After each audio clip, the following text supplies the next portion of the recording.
2024च्या महाराष्ट्र विधानसभा निवडणुकीत मनोज जरांगे यांची भूमिका महत्वाची कशी ठरणार? चला समजून घेऊया. मनोज जरांगे हे नाव सध्या महाराष्ट्राच्या राजकीय चर्चेत खूप गाजत आहे. त्यांच्या मराठा आरक्षणाच्या आंदोलनाने राज्याच्या राजकारणाला नवा मोड दिला आहे. गेल्या काही वर्षात त्यांनी मराठा समाजाच्या हक्कासाठी सातत्याने आवाज उठवला आहे आणि या आंदोलनाने राज्यात मोठा प्रभाव पाडला आहे.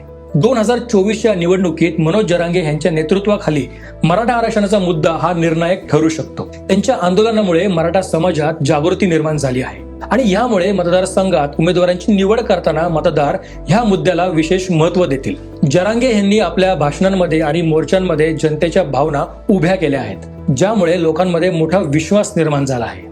राजकीय पक्षांसाठीही मनोज जरांगे महत्वाचे ठरणार आहेत, कारण त्यांच्या समर्थनाशिवाय मराठा समाजाचं मत मिळवणं कठीण होऊ शकतं. त्यामुळे पक्षांनी त्यांच्या मागण्यांना आणि त्यांच्या चळवळीला महत्त्व दिलं तरच ते मतदारांना आकर्षित करू शकतील. तर मित्रांनो, 2024च्या विधानसभा निवडणुकीत मनोज जरांगे यांची भूमिका केवळ एका आंदोलनकर्त्याची नाही, तर महाराष्ट्राचे राजकीय समीकरण बदलणाऱ्या नेत्याची असेल. तर मतदान ही तुमची ताकद आहे. सक्षम आणि योग्य उमेदवार निवडूया आणि महाराष्ट्राचं भविष्य घडवूया. धन्यवाद.